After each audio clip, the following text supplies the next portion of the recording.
श्वेत चतुर्भुज शंख चक्र गदा पद्म तथा वनमाला से अलंकृत देवाधिदेव भगवान श्री विष्णु को देखकर स्तुति के लिए उत्सुक हुए। नारद जी ने कहा, वाणी और मन से अगोचर रूप अमित शक्ति वाले मध्य तथा अंत रहित रजोगुण आदि से रहित गुणों को उत्पन्न करने वाले अखिल सृष्टि के अद्भुत तथा भक्तों का दुख विनाश करने वाले आपको नमस्कार है। भगवान विष्णु ने स्तुति सुनकर नारद जी से कहा, हे नारद, आप क्यों आए? आपके मन में क्या है? ये महाभाग, आप अपना मनोरथ कहिए, मैं उन सबका उत्तर दूंगा। नारद जी ने कहा, मृत्युलोक में संपूर्ण प्राणी अनेक योनियों में उत्पन्न हुए अपने काम करने से दुखी हो रहे हैं। हे स्वामी, जब मेरे ऊपर आपकी कृपा हो तो बतलाएं, उसका दुख कैसे दूर करें। श्री भगवान ने कहा, हे नारद, आपने संसार पर कृपा करने की कामना से उत्तम बात पूछी है। जिस उपाय से प्राणी मोह से मुक्त हो जाते हैं, वह सुनने मैं कहता हूँ। प्रभु पूर्व को देने वाले स्वर्ग तथा मृत्युलोक में परम दुर्लभ व्रत है। मैं आपके स्नेह से उस व्रत को प्रकट करता हूँ। सत्यनारायण व्रत विधि पूर्वक करने से प्राणी इस लोक में सुख भोग कर मोक्ष प्राप्त कर लेता है। भगवान विष्णु के ऐसे वचन सुनकर नारद मुनि ने कहा, हे भगवान, उस व्रत का फल और विधान क्या है? उस व्रत को किसने किया? व्रत को किस दिन करना चाहिए? उसकी सारी विधि विस्तार से कहें। श्री भगवान ने कहा, यह दुख और कलेश को शांत करने वाला है, धन और धान्य को बढ़ाने वाला है, सौभाग्य और कनक तथा सर्वत्र विजय देने वाला और कलेश को शांत करने वाला, धन और धन को बढ़ाने वाला, सौभाग्य और शांति तथा सर्वत्र विजय देने वाला है। तथा किसी दिन मनुष्य के मन में भक्ति श्रद्धा हो, उसी दिन संध्या समय सत्यनारायण की पूजा करे और विप्र और छोड़ दे। भगवान का दूसरा अध्याय चालू है। हाथ में अक्षत फूल बेलपत्र दही मीठा लेके आया।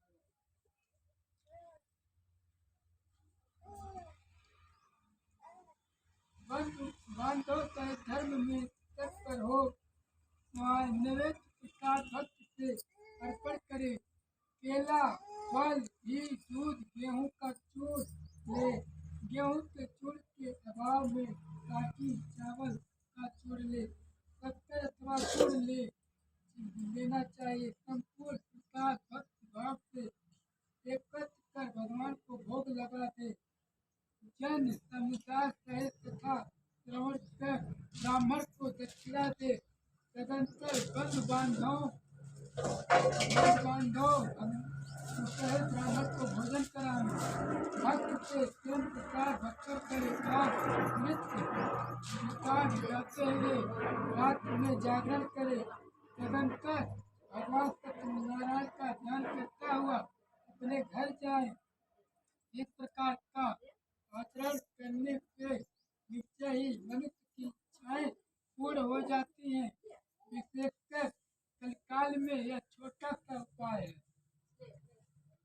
सूत जी ने कहा, हे ऋषियों, जिसने व्रत किया उस कथा को मैं कहता हूँ। काशीपुरी नामक सुंदर नगर में एक अनंत निर्धन ब्राह्मण रहता था। काशी गांव में एक दलित ब्राह्मण रहा। वह ब्राह्मण क्षुधा और तृष्णा से व्याकुल रहता था। अनंत के शांति नहीं मिली। हमेशा उनके दलिद्री झेलते रहे। सदा शांति से आत्मा नाय तृप्त हो, सदा शांति से व्याकुल रहता था। नित्य ही पृथ्वी के ऊपर विचरता था। ब्राह्मणों से अधिक करने वाले भगवान उस विप्र को दुखी देखकर वृद्धा ब्राह्मण का रूप धारण करने लगे। भगवान जब देखने लगे कि भयंकर संदर्भ है, तो भगवान स्वयं ब्राह्मण के रूप धारण करके इनसे पूछने लगे कि चाहे कौन विपत्ति घटी। वृद्धा ब्राह्मण रूप धारण कर आदर पूर्वक पूछे, हे ब्राह्मण, तुम भूमि के ऊपर अत्यंत दुखित हो क्यों भटकते हो? हे विजयोत्तम, मैं आपका सारा कारण सुनना चाहता हूँ। कहो। ब्राह्मण ने कहा, मैं अत्यंत दलित ब्राह्मण हूँ। भिक्षा मांगने के लिए दर बदर पृथ्वी पर भ्रमण करता हूँ।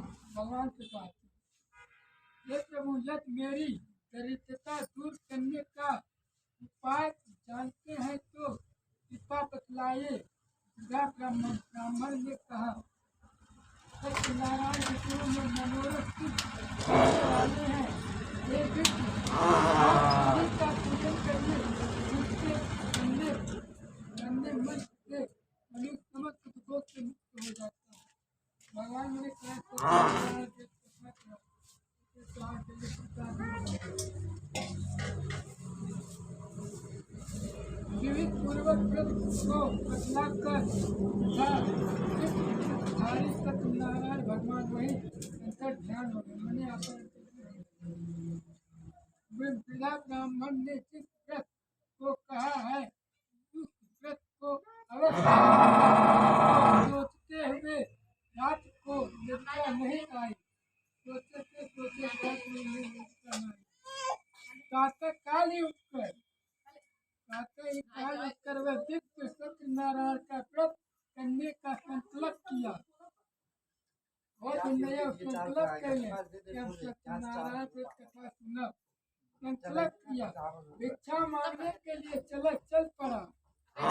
भिक्षा मांगने के लिए चल पड़े घर गए। उस दिन विप्र को बहुत धन की प्राप्ति हुई। बहुत धन रात्रि और उस धन से बंधु बांधव सहित उसने सत्यनारायण का व्रत किया। जितना धन मिला रास्ता भगवान से लगाया गया। भगवान उनके हित व्यवहार कहा, देखते बोलो व्रत किया और ब्राह्मण का उस व्रत के प्रभाव से समस्त दुखों से मुक्त हो संपूर्ण संपत्ति से पूर्ण हो गया। मेरे संपूर्ण मैंने उनके दरिद्रता दूर हो गया। उसी दिन से प्रत्येक महीने व्रत करने लगा। हर महीना एक कथा सत्यनारायण भगवान के सुने। एकादशी के दिन महीना में कथा देवत रहे। एक कथा सुनने लगा। जो सत्यनारायण व्रत करने का समस्त पापों से मुक्त हो मोक्ष को प्राप्त हुआ। सत्यनारायण व्रत को पृथ्वी पर जो कोई भी करता है उस मनुष्य के सब दुख नष्ट हो जाते हैं। इस प्रकार भगवान विष्णु ने नारद जी से कहा। भगवान विष्णु जी मैंने नारद जी के भजन, हे ऋषियों, मैं यह व्रत आप लोगों को सुनाया और अब क्या वर्णन करूंगा। यो सुनकर ऋषियों ने कहा, हे मुनि, उस ब्राह्मण से सुनकर इस व्रत को पृथ्वी पर किसने किया था वह हम सुनना चाहते हैं, हमारी इच्छा है। लोग कहते हैं पहला व्रत यह धरती पे करेगा। ऋषि ने कहा, जिसने इस व्रत को भूमि पर किया उसकी कथा सुनो। एक दिन वही श्रेष्ठ ब्राह्मण धन और ईश्वर के अनुसार तो जन बांधव सहित व्रत करने को उद्यत हुआ। इतने में काष्ठ क्रेता लकड़ी बेचने वाला आया। वह काष्ठ के भार को बाहर रखकर ब्राह्मण के घर पे गया। प्यास से उसकी आत्मा बहुत व्याकुल हो रही थी, परंतु वहाँ ब्राह्मण को व्रत करने देखकर उसको प्राणायाम करने कहने लगा, आप यह क्या करते हैं और इससे करने से किस फल की प्राप्ति होती है? व्रत करने देखकर उसने प्राणायाम करने लगा। हे प्रभु, यह सब विस्तार पूर्वक वर्णन कीजिए। विप्र ने कहा, यह सत्यनारायण व्रत का कथा समस्त मनोकामनाओं को पूर्ण करने से है, करने वाला है। उसी व्रत के प्रभाव से मुझे ध्यान प्राप्त हुआ है। इस व्रत की ऐसी महिमा उस ब्राह्मण से सुनने का क्रेता अत्यंत प्रसन्न हुआ। प्रसाद भक्षण कर और जल पीकर नगर में चला गया। भगवान सत्यनारायण के लिए मन में ऐसा विचार करने लगा कि आज इस नगर में लकड़ी जो कोई भी बेचने से धन प्राप्त होगा, उसी से मैं सत्यनारायण का उत्तम व्रत करूंगा। वह वहां से उसने दूना धन प्राप्त किया। प्रश्न होकर हृदय को उसने पक्के केले चीनी सबको सोया घर गया। बांधव को बुलाकर पूर्वक किया। किसी व्रत को प्रभाव से काट लकड़हारा धन और कुछ से समस्त हो गया और लोगों में सुख भोगकर अत्यंत मृत्यु लोक को चला गया। बोले भगवान की दूसरा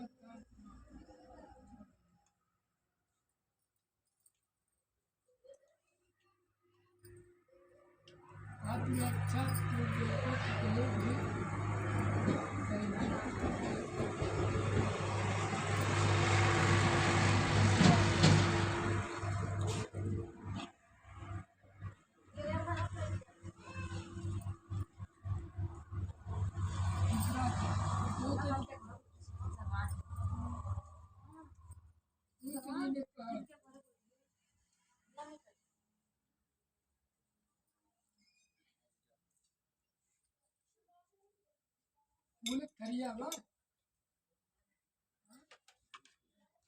बोले खरिया चाहे सारा खरिया के मार धोके खाएगी।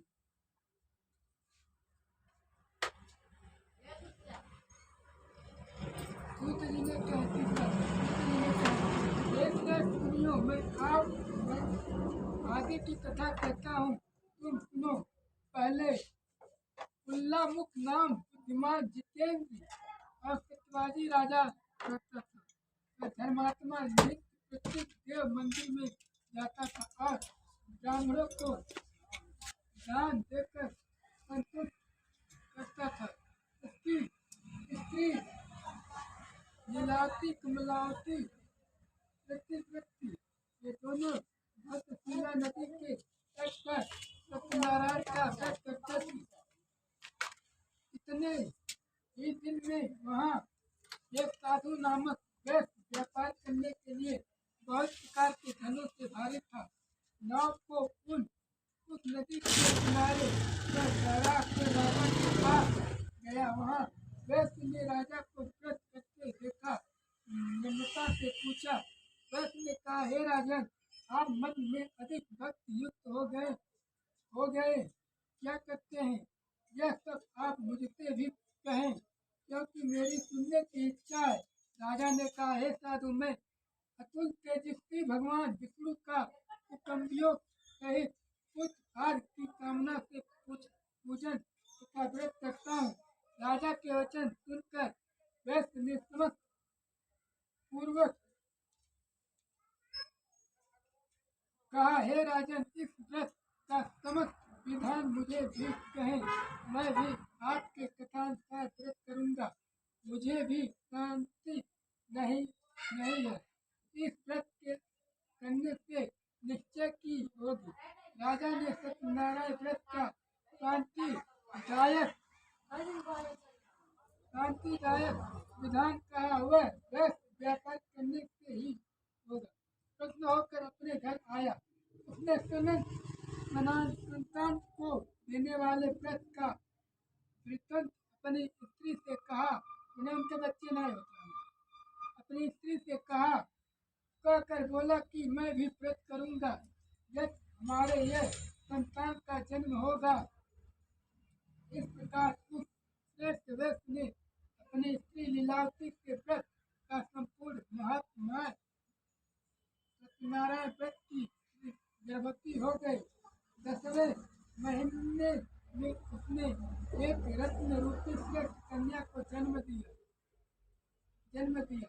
वह कन्या जैसे शुक्ल पक्ष में द्वितीया से पूर्णिमा तक चंद्रमा बढ़ता है उसी तरह बढ़ने लगी। अतः उस कन्या का नाम कलावती रखा। तदंतर लीलावती ने अपने स्वामी से मधुर वचन कहा। लीलावती बोली, हे स्वामी, आपने जिस व्रत का संकल्प किया था उसे क्यों नहीं करते हैं? वैश्य ने कहा, हे प्रिय, कन्या के विवाह के मैंने काले उन्हें बच्चा भी हो गई है। अब काहे के दिन पे दिन करते हैं? क्या फूल ले चाहिए न? तो वहाँ में भिन्न लग गए। जब मैंने लड़की शादी करा तब सुना मैंने कुछ काम में दिन नहीं रखे चाहिए।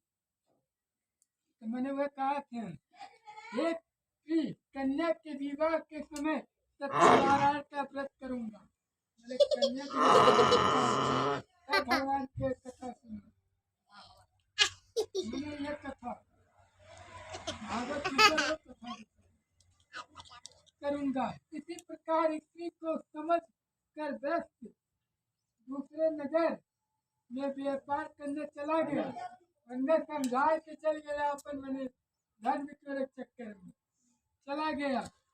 इधर वह कन्या कलावती अपने पति के घर विधि को प्राप्त होने लगी। तदंतर उस व्यस्त ने नगर नगर की सखियों के साथ खेलती हुई उस कन्या को विवाह के योग्य देखा तो विवाह करने की मंत्रण कर तुरंत उसी दूत भेज दिया। भगवान ने अपन को भेज डाला उनके घर। दूत ने भेज दिया, पुत्र को बुलाया। कन्या के पुत्र को सुंदर गुणवंता देखकर जाति बांधुओं शहर व्यक्त ने चिंतित में संतुष्ट होकर विधि विधान से कन्या दान कर दिया। परंतु उस उत्तम व्रत का वितरण हो गया।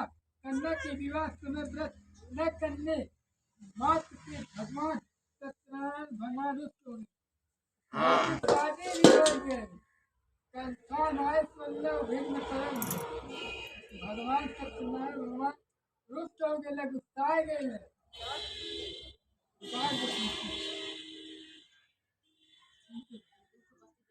रुष्ट हो गए काला इनके विघ्नाचार करे हो। इनाय क्यों रिश्तेदार आयल बे ओके पानी न पूछा केमा वो कहल हमरे इतना धन में है रे हो पर पानी नहीं पूछल गरिया चल गए कौन इज्जत रह गई। कैसे भगवानों के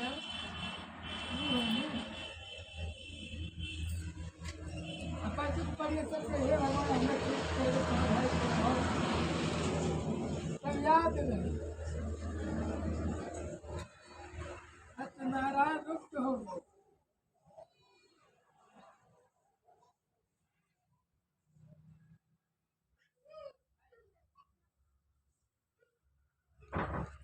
काम करा अगरबत्ती बार की चला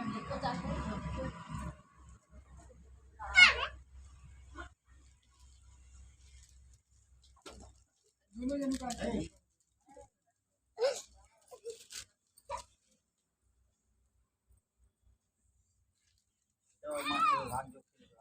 भाई रहेंगे बड़का भाड़ा तनी मजे रहा, बच्चा भाड़ा तनी नहीं रहा, गरीबी कम रहा। तो मतलब गाड़ी नहीं चले तो बच्चा भाड़ा लगे जाए कोनो बहाने जाए चुरा के ले आवे। मेहररुआ के हम तो नहीं खाओ कहाँ से अगले जन्म में भरे पड़ी है। छोटका भाव गुस्सा कहना है हम नहीं खा तो कहा कि मार खाएंगे लेकिन जमीन गाड़ी बड़ी मार मारा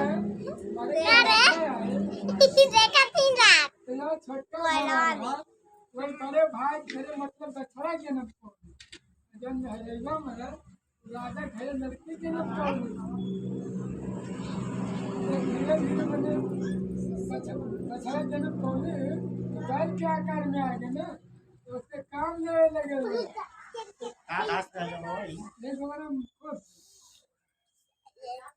फिर बछड़ा जन्म पाए गए लड़कियां जो है राजा के यहाँ जन्म पा तो वही रहे ओके डोली जाए लागल हैं वही रहे लड़कियां जन गए राजा घेरे लड़की जन्म पौली उन्होंने शादी दिया तो वही रहे ओके डोली जाए लग हम बुझ गए लो ऐसे हमारे अगले जन्म के पति रहना ओके मारत रहे भाव सब चीज पे आए लड़कियां मेरे कारण से कहे तू डोली रखा हमारे लड़कियां के कहा भाई काली चोरा चोरा न खा अगले जन्म में रहता भरी बड़े परेशान है कहा चला जाए चला ओके आँखी के आंसू ठीक है तब भावा के मैंने कहानी महलर किया के कहो का तो हमारे बर्धक रहे हमारे बर्धक से तो चले लगे क्या बात हम कहानी नहीं यही हमारे अगले जन्म का पति रहना है अगर क्या समय आ गया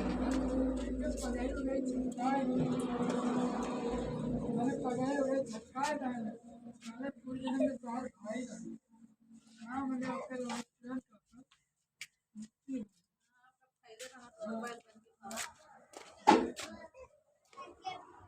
ले ले आजा बाबा है हाँ ले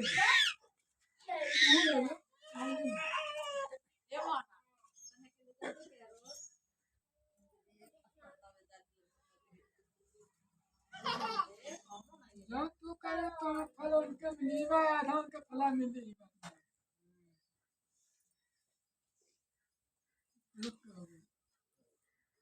कुछ दिनों के बाद कार्य में कुशल व्यस्त जमानत तेज व्यापार के लिए चल पड़ा समुद्र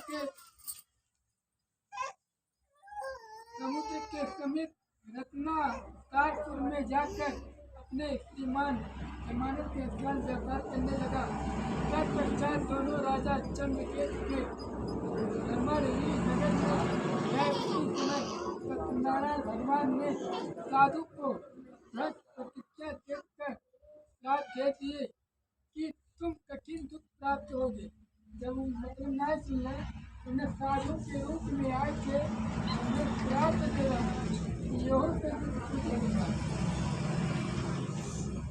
रात दे दिए कठिन दुख होगा एक दिन राजा के धन को लेकर चोर वहाँ ही आकाश प्राप्त हुए जहाँ दोनों रस रहते थे उसी समय राजा के दूतों को व्यक्त लाते देखा मन में भयभीत हो धन को उसी समय स्थान में छोड़कर चोर तुरंत भाग गए इधर दूत सज्जन वैश्यों के निकट आए वहाँ प्रभु हम चोरों को पकड़ लाए यह देखकर आज्ञा दीजिए राजा की आज्ञा पाकर दोनों बिना विचारे ही उन दोनों को बात कर जेल खाने में भिजवा दिया जेल देना का तो सुनने रहा उनके वह मेरे चोर वहाँ से जाते हैं चोर जाके सुनने रहा पास घटी तो यह तरफ चोरी करी आए जेल खाना बंद हो गया जेल खाने में भिजवा दिया सत्यनारायण भगवान की माया से उनका कहना नहीं सुना और राजा चंद्रकेतु ने उनका सब धन ले लिया जब उनके पास रहा राजा उनके धनो हालत लगे राजा रहा कैले धनी जहाँ रहे गरीब है तो गरीबों को मार दिया ले लिया इधर भगवान के श्राप से वैश्य की स्त्री अति दुखी हो गई वहाँ उनके मेहरारू रोल दिक्कत दिया मैंने कहा चली गई दुखी हो गई और जो कुछ घर में रखा था वह चोरों ने चुरा लिया घर को चोर ने भाग गया चुरा लिया आदि व्याधि भूख प्यास और अन्न की चिंता से दुखी भूख प्यास से मारे दुखी बाकी प्राण छपकते क्या पाए क्या खाएगी की हो गई होकर इधर उधर खिलने लगी। अब माए ना कोई घर क्या करे तो भाई में रहे भाई भक्त करी होकर सब भगवान के मारे इधर उधर खिलने लगी। कन्या कलावती भी प्रतिदिन घर घर भिक्षा मांगने लगी। घरेलू में चाहे घर घर भिक्षा मांगने लगी भिक्षा मांगने लगी। एक दिन वह कन्या उदास से व्याकुल हो किसी ब्राह्मण के घर गई। वहाँ जाकर उसने सत्यनारायण को देखा। जब दीवार आई वहाँ बेचारी क्या करे मजबूरी में बार जा रहे जहाँ भगवान की कथा होता है वह जाए बैठे सुने लगे। व्रत को कथा देखकर प्रसाद वहाँ जाकर घर गई। वहाँ जाकर उसने सत्यनारायण का व्रत देखा। वहाँ बैठकर कथा सुनी। उसने वर मांगा कालिक मने हे भगवान हमारे पति जहाँ कहीं भी हो कहीं रूप से चली आवे अब कहा व्रत के कथा सुने मेरे मन में खल्ली उसने वर मांगा और सत्यनारायण का कथा दर्शन कर रात में घर आई। उसकी माता कलावती से प्रेम कर पूछने लगी हे पुत्री इतनी रात तक तुम कहाँ गई थी और तेरे मन में क्या है तेरे मन में क्या है। तुरंत ही कन्या ने माता से कन्या मन ब्राह्मण के घर मूर्त करने वाला सत्य तक कन्या के वचन सुनकर की रात प्रश्न होकर सत्यनारायण करने वाले अत्यंत सुखी उत्पन्न हुए। मैंने महतरिया काली बेटी इतनी रात के तू कहाँ गए भाई अब रात कहीं के हो जाए अकेले तो उसके अपमान लगी। बनिया कहीं जाता थे तो 2 पैसा लेते हैं ब्राह्मण कहीं जाते तो 2 पैसा दे देंगे। लेकिन अब लड़की जात के जाते कितना लगता है दुनिया कहीं एक बात है सुनकर प्रश्न हो गए सत्यनारायण व्रत करने को अत्यंत हुई। अपने बांधो शायद सत्यनारायण व्रत का व्रत किया वर मांगा कि मेरे प्रति जमानत उचित नहीं घर चले आवे अपना आप मेरे स्वामी और या माता का अपराध क्षमा करे। इस व्रत के करने से भगवान सत्यनारायण श्री प्रश्न हो गए। मैं कथा का सुनना है तो भगवान बड़े फिर प्रसन्न हो गए प्रश्न हो गए। भगवान सत्यनारायण ने श्रेष्ठ राजा चंद्रकेत को स्वप्न में दिया। मैंने भगवान उनके राजा के स्वप्न में कहने कि सब जनी छोड़ देना सिर्फ बाहर फैलना है और इससे ज्यादा धन उन्हें देख भेजे कहने सपना में राजा चंद्रकेत से ये तूने की इन लोग के छोड़ते बहुत कतौला खैर ना लहले वाले वाका उसे दूना धन दे के भेजा। राजा चंद्रकेत को स्वप्न में दिया हे राजन बंदी गृह में उपस्थित दोनों व्यक्तियों को भोर होते ही छोड़ दो पछलादा होते ही हुए छोड़ दो और जो कुछ तुमने धन लिया है वह भी तुरंत दे दो। जो कुछ पहले तुरंत दे दे नहीं तो धन और राज सहित तेरा नाश होगा। पहले छोड़ना धन राज दोनों नाश हो जाए नाश कर दूंगा। यो कहकर भगवान प्रभु अंतर ध्यान हो गए तदंतर प्रातः काल होते ही राजा ने जनों सहित सभा के मध्यम में लोगों से अपना रात वाला सब कहा और आज्ञा दिया। रात वाला सपने के लिए कहा के रहा मंत्री लोग अपने पहले रात में ऐसे सपना छोड़ दिया। समाज के मध्यम लोगों से अपना रात वाला कम निकाह और आध्यात्मिक बंधन में पड़े दोनों महाजन रस को छोड़ दो। राजा के वचन सुनकर राजपुरुष महाजन व्यक्तियों के छोड़ तीसरा अध्याय समाप्त। भगवान के चौथा अध्याय।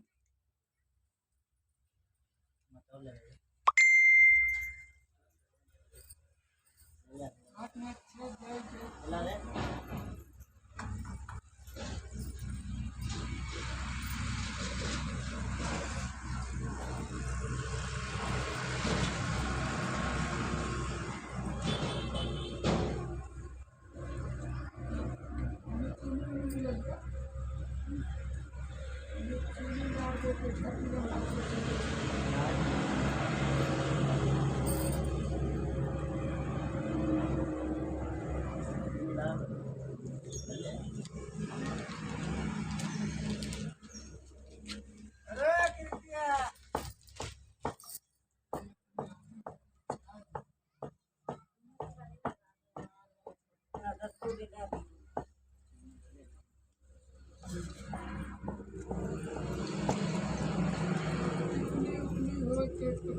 कैमरा कल लगल हो।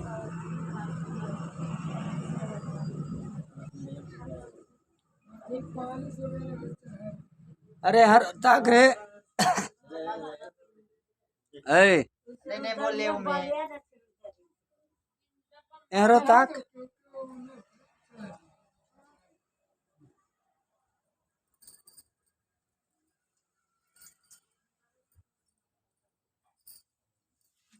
मिठाई